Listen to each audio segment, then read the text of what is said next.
ইরানের সাথে যুদ্ধে ইসরায়েলের গডফাদার আমেরিকা সুবিধা করতে না পারলেও নতুন করে ফন্দি আঁটতে শুরু করেছে। মধ্যপ্রাচ্যে আধিপত্য দেখাতে মূলত আমেরিকার ছায়া হয়ে কাজ করে ইসরায়েল। তবে ইরানের সাথে এবারের সম্মুখ যুদ্ধ প্রমাণ করে দিয়েছে দেশটির দুর্বলতা। বিপরীতে মধ্যপ্রাচ্যে নিজেদের আরও অপ্রতিরোধ্য করে তুলেছে আয়াতুল্লাহ খামেনির ইরান। খামেনির সাথে মিত্রতায় রাশিয়ার পর অঞ্চলটিতে প্রকাশ্য তৎপরতায় নেমেছে আরেক মিত্র চীনও। মধ্যপ্রাচ্যে নিয়ন্ত্রণ হারানোর শঙ্কার মধ্যে ইসরায়েল জুড়ে শক্তিশালী বিমান ঘাঁটি ও অস্ত্র কারখানা স্থাপনের কাজে হুমড়ি খেয়ে পড়েছে আমেরিকা। এর মধ্য দিয়ে ইরানের সাথে সামনেই আরও বড় সংঘাতের আভাস তাই জোরালো হয়ে উঠছে। মিডল ইস্টাই জানাচ্ছে ইসরায়েলের সেনা ঘাঁটি ও অস্ত্রাগার নির্মাণ শুরু করেছে যুক্তরাষ্ট্র। দেশ জুড়ে অন্তত ২০টি সামরিক প্রকল্প শুরু করেছে মার্কিন প্রশাসন।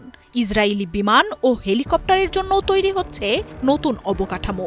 প্রাথমিকভাবে $২৫০ মিলিয়ন দিয়ে শুরু হওয়া এই প্রকল্পের ব্যয় $১ বিলিয়ন বেশি ছাড়াবে। শুধু ঘাঁটিই নয়, ইসরায়েলে ঠিকাদারের মাধ্যমে একাধিক অস্ত্র কারখানারও নির্মাণ শুরু করেছে মার্কিন সামরিক বাহিনী। থাকবে যুদ্ধ বিমানের জ্বালানি সরবরাহের সুবিধাসহ বিমান, ট্যাঙ্কের মতো সমরাস্ত্র রক্ষণাবেক্ষণ এবং মেরামতের কারখানাও। বোয়িং কেসি ট্যাঙ্কারের জন্য তৈরি হচ্ছে আলাদা স্থাপনা। মজুদ থাকবে শত শত কোটি ডলারের সমরাস্ত্র। প্রতি বছর যুক্তরাষ্ট্রের কাছ থেকে $৩.৮ বিলিয়ন সামরিক সহায়তা পায় ইসরায়েল। নিজেদের প্রতিরক্ষা আর মধ্যপ্রাচ্যে যুদ্ধের জন্য সেসব অর্থ ব্যয় করে নেতানিয়াহুর প্রশাসন।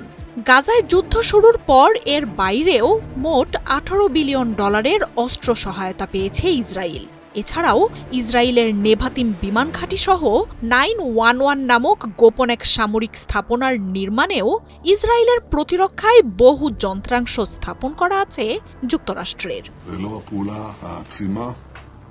এত কিছুর পরও মাত্র ১২ দিনের যুদ্ধে ইরানের কাছে পুরোপুরি ধরাশায়ী হয় নেতানিয়াহুর সেনারা।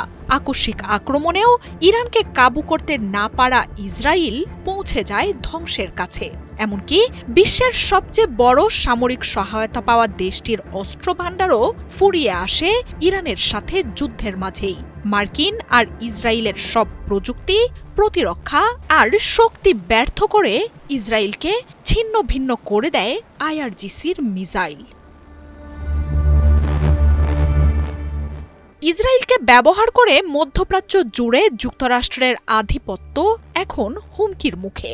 একই সাথে ইসরায়েল ও যুক্তরাষ্ট্রকে ঠেকানোর মতো ইরানের অপ্রতিরোধ্য শক্তির কারণে অঞ্চলটির অন্য দেশগুলোও যুক্তরাষ্ট্রকে প্রকাশ্য সহায়তা বা ঘাঁটি ব্যবহারের অনুমতি দিচ্ছে না।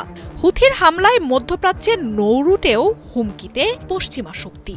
বিপরীতে রাশিয়ার পর ইরানের আরেক মিত্র পরাশক্তি চীন মধ্যপ্রাচ্যে প্রকাশ্য তৎপরতা শুরু করেছে।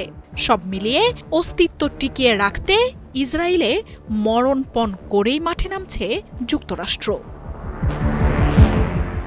মার্জিয়া উপমা, ৭১।